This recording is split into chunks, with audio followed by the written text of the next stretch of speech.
So this is Fujifilm's latest camera. Not this, but this. And it's called the Fujifilm X Half. Let's talk about it.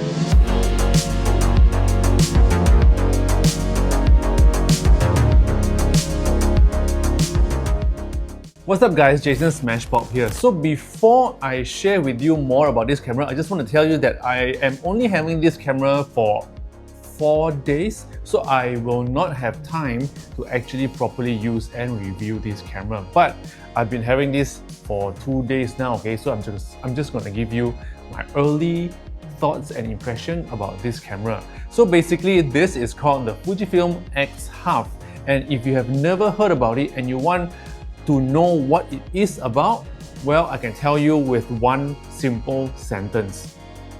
It is a camera app on your phone glorified into a camera form. So that's the X Half. So why do I say that it's actually a glorified camera app? That's because this thing shoots vertical photos. So as you can see, let me switch it on.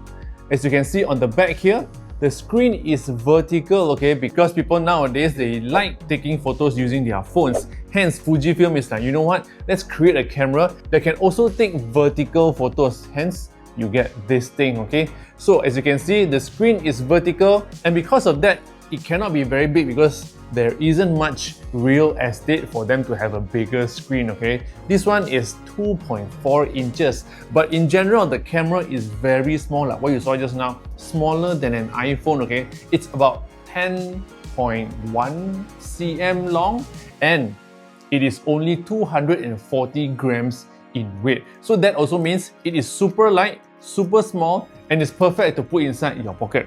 So let's take a look around the camera first, okay? On the front, there is this little camera which is 32mm and it's fixed, yeah? So you can't zoom, you can't go ultra wide or whatever. And then there is this dial here.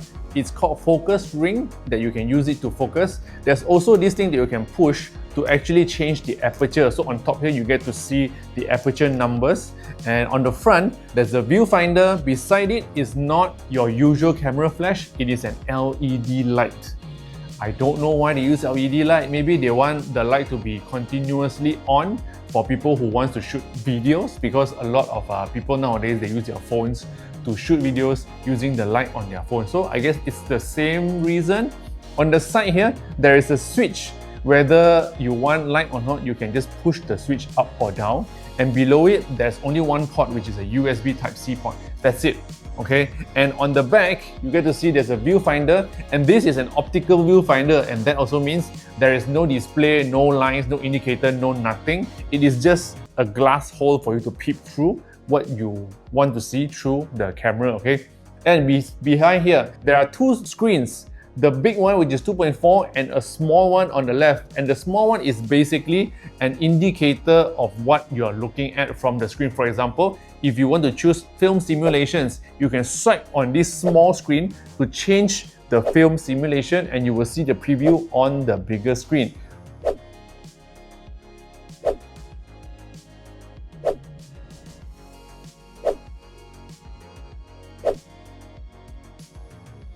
Or if you are on settings, for example, okay, you can actually see what settings you are, and you can tap the different modes here to go to the specific settings that you can also control on the bigger screen. On this side, there is nothing, and on the bottom, there is a tripod hole, there is a speaker, I guess, and of course, the compartment for you to put battery and an SD card slot. So that's about it. And on the top, there is a cold shoe mount. That also means if you plug your microphone or whatever, it will not connect to the camera because there is no connection there. Two microphones on top. There is this dial for you to change exposure.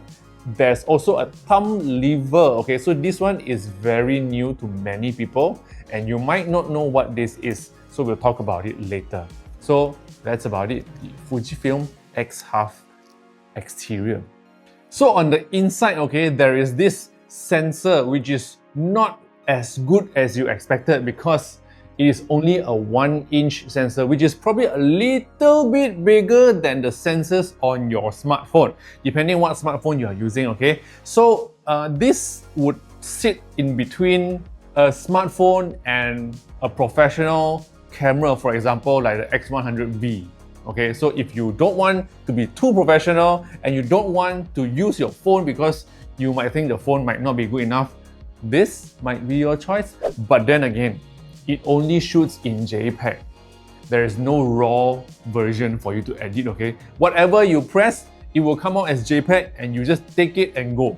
Okay? Because it will auto-apply the film simulation in the photos and you can just use it, transfer it to the app and post. Speaking of app, there is this specific app called the X-Half app that Fujifilm made to connect to this specific camera only, okay? And there's a reason for it. Because there is this mode called film camera mode, whereby you can turn this camera from digital into a film camera, but digital form. So what is this film camera mode on a digital camera? So when you tap on that, it will show you, okay, you are using this film simulation. So when I click OK, I get to choose in this film roll how many pieces of photos I can shoot. 36, 54, 72. So this is to mimic the film rolls that we have back then that we put into the camera, and we can only shoot that set of photos before we get to develop and see the outcome. It's the same here. So the moment I press 36 and I press start, the only thing I get from the screen is this digital counter that shows me how many photos I have taken. That's it. I cannot see the photos I take from this camera. Cannot. I can only see the simulation, the number of photos, and every time I take a picture, for example, I take one now, it has taken a picture, I cannot see, I cannot preview. It just says 1. Okay? And in order to take another picture, what do? Can you guess? You push the thumb lever and then you take your second photo. If you don't do this, you are not able to move on in your film because this thing is supposed to push the film to the next frame so you can take the next photo. And now, if you want to switch off your camera and you wish that you can go back to the normal mode after you turn on, cannot. You have to finish your roll of films. So now I have to take 34 more in order for me to be able to finish this film and transfer them to the app. And then on the app, I'll get to see animations of the photos in film strips like, back in the days. And then we can pick those photos, which one we want, and export and maybe post on Instagram. One more thing I want to tell you. For people who love taking photos using their phones, they usually love to put like effects, right? For example, fish eye, light leak, grain, and all those things. Don't worry, Fujifilm has got you covered. So when you push from your screen on the left to right, you get to choose filter. So now you don't shoot with the film simulation, you shoot with filter. For example, you can choose this, which is fish eye. So every picture now you take is in fish eye. And then you can choose other modes, for example, blur, vignette, retro, canvas, partial color, soft focus, dynamic tone, low key, high key, pop color, toy camera, expired film, halation, and light leak. So light leak, it will not be able to show on the screen because it will only apply after you take the picture. So every time you take a photo, the light leak will appear differently on every shot, which is kind of interesting. In the app, you get to choose to have a longer format of picture. So every vertical photo will occupy half. So you get to choose half is what picture and the second half is what picture. Export as one photo with two sides. And it's not limited to that. Because this can also take videos, you can have one half of the picture and one half a video. Quite interesting, but like what I said in the beginning of this video, the whole thing could have been an app. Because the camera is not super outstanding sensor-wise and also the lens-wise, which is basically like your phone.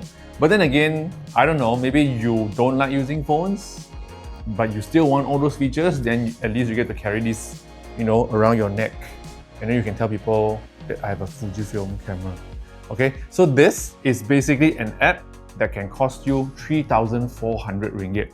So here are the top reasons why I think this is a great product from Fujifilm. Number one, who says camera brands must always make serious products? Correct or not? It's not like they don't have serious products. They have like the X100 series, they have the the medium format one that just came out. So it's quite nice for them to actually launch something fun. Like when Apple launched like an iPhone 16e, it's also like a fun camera, fun iPhone, right? So yeah, so that's one. Second is for the new generation of people who have never experienced film before and is afraid to actually embark on that journey. They can actually start with this, because from this, they can have the whole experience of using film to shoot, but they have a safe net because everything is in SD card and it's digital, and you don't have to go develop and buy films. Which brings me to point number 3. Developing photos and also buying films is very expensive, especially in 2025, because they don't have many people making films anymore. Okay, so if you want to find those things, it is very expensive. And of course, last one, it's for people like me, because I love collecting cameras, I love buying gadgets. This is good news to me because now I can spend money on one more gadget and have it in my collection of camera. So thank you very much, Fujifilm. I want to spend on this because I want to hang it like hanging Labubu on my tote bag, It's cute. So there you go, my 2 to 3 days impression and thoughts about the Fujifilm X half. If you have a separate opinion, I welcome you to leave a comment because I want to know what you think about this camera. I will use this for 1 to 2 more days before I return to Fujifilm Malaysia. Hopefully within these few days, I will be able to enjoy this camera more. If you want to see photos from this camera, check out my Instagram, which is smashpop. You can see it here, and follow me whenever you can using your phone or your iPad, or maybe if your camera has Instagram app, you can also follow me from there. So see you in the next video. Bye.